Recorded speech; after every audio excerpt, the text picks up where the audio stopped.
as much as we are also trying to address the issues that bothers us as well. And talking about making progress, let's talk about the economy.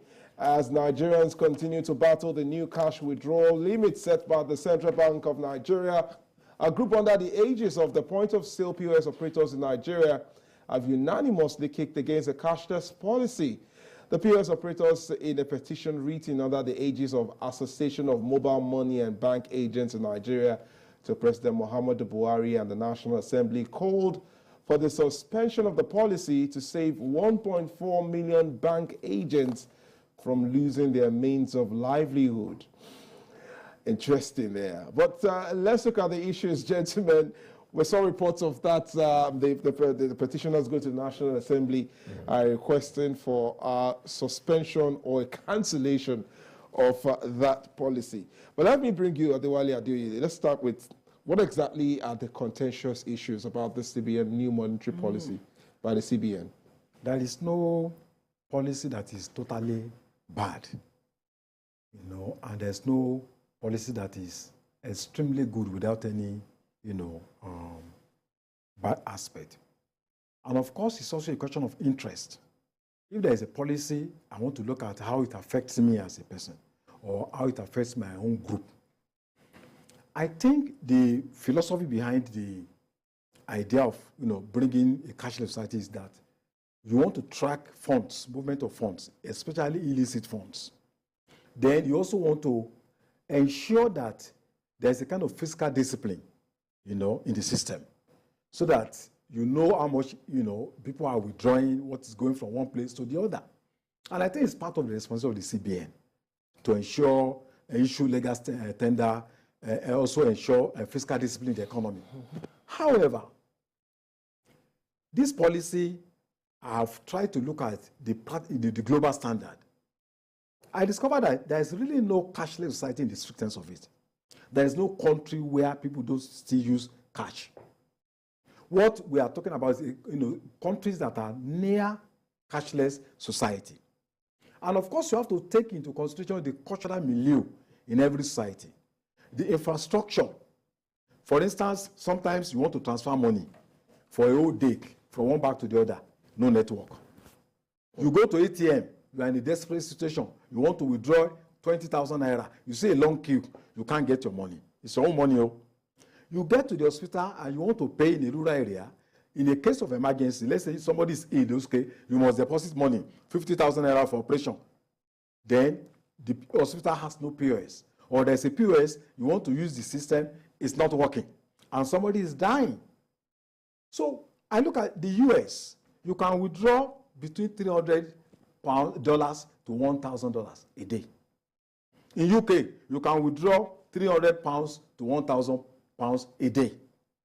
In Finland, Switzerland, Netherlands, which are the three countries that has, you can also say almost a perfect cashless society, you can still withdraw up to $300 per day. So this idea of saying 20,000 naira per day and 100,000 naira per week, I think if you are not careful, you are going to create a cash-strapped society in your struggle to create a cashless society. Because there are about only 134 million Nigerians that have bank accounts. For instance, the CBN governor, let's say he goes to his home state in Delta, and there are about 20 widows that come to visit him. Some of them are 75 years old, 80 years old, 60 years old. You want to give them 20,000, I'll be saying, give me your account, give me your account. You don't know it's even an insult. That's the cultural aspect. That's the cultural aspect. So, in a situation where rural areas, over 70% of Nigerians operate cash in rural areas, they don't have access to internet. How did you want those such people to cope? What they are trying to do is that they want people to put their money into the system. But before you put your money into the banks, there must be some level of trust. Not a situation where when you keep money in the bank, they take transfer, they take money. Even alert, they take money. Bank maintenance, they take money. ATM withdrawal, then you want to keep your money in fixed deposit account. When you use USSD, you still get charged for the sessions. You pay. Then you want to keep your money in fixed deposit account. How much is the interest? You want to buy treasury bills. So you will not be encouraged to keep your money. So if you are not careful, after some 6 months' time, people will go back and start withdrawing 20,000, and keep the money at home again. because there's no trust in the financial system. So if we really want people to put their money in the bank, you know, because that's they want banks to have more money. If you want people to put their money in bank, people must have trust in that system. Before, treasury bills used about 20% 1 year.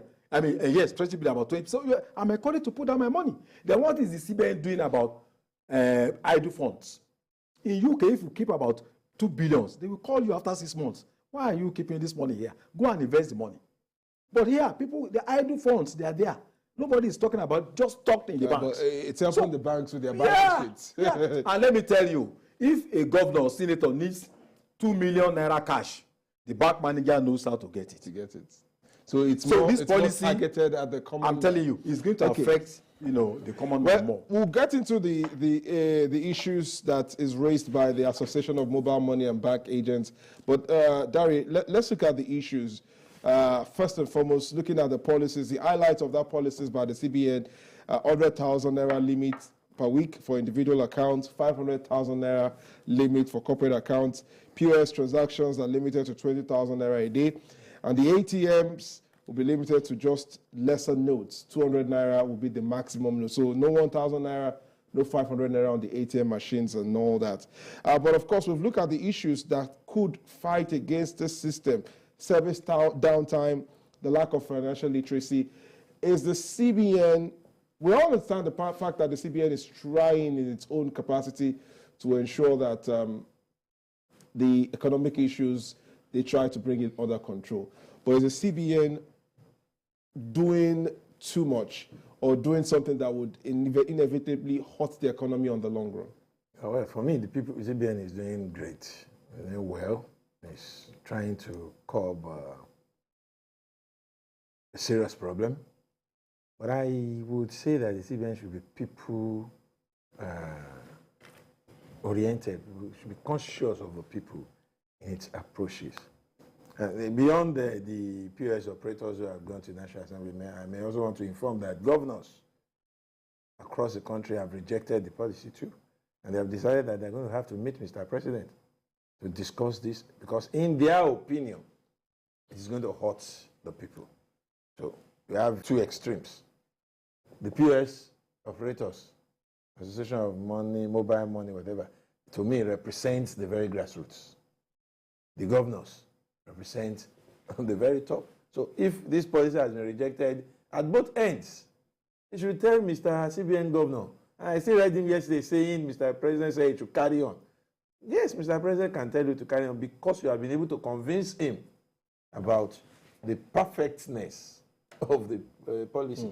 But the people who bear the brunt are saying, we are scared, we are afraid. This is what it will do. Like Egbon said, the implication, when people start shouting, I say it's not a problem. The man himself will come back after a year or 6 months to review it. Knowing who Nigerians are, they won't make noise. Every day they will go to the bank for the next 6 months, 20,000 naira. They will finish withdrawing their money. And all the money you think you want to get will now be in the houses, with implications, of course.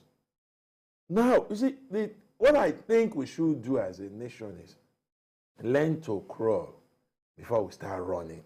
You can't just wake up one morning and you hit the streets running. People will ask if you are okay. The introduction of mobile money banking, or what do you call these POS people, is doing a lot of help to our system already.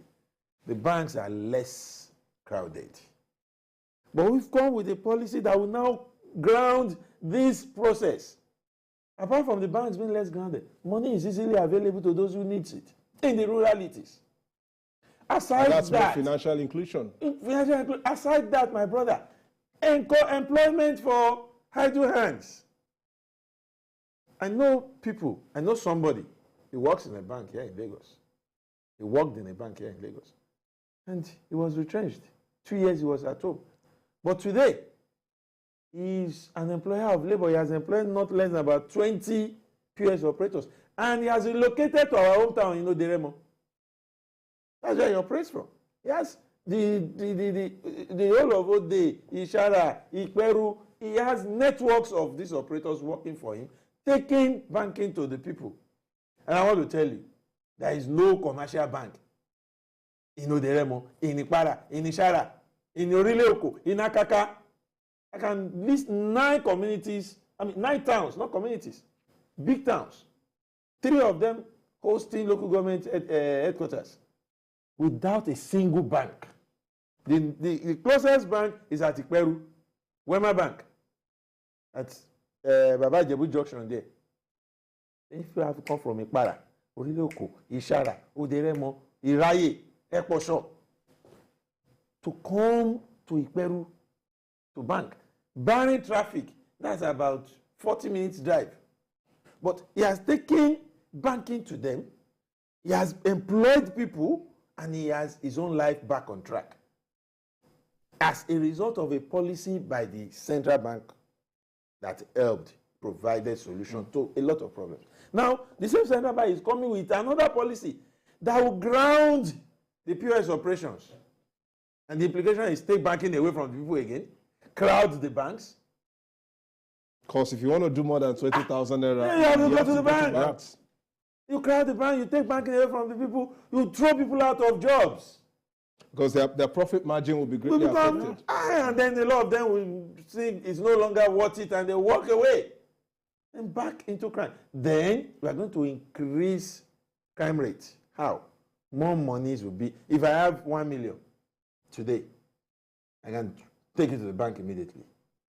Because you can have access to it anytime. Anytime. But if I have 1 million today and I'm scared that in 4 days' time I'll be needing 700,000, I won't take the money to the bank. So there are implications.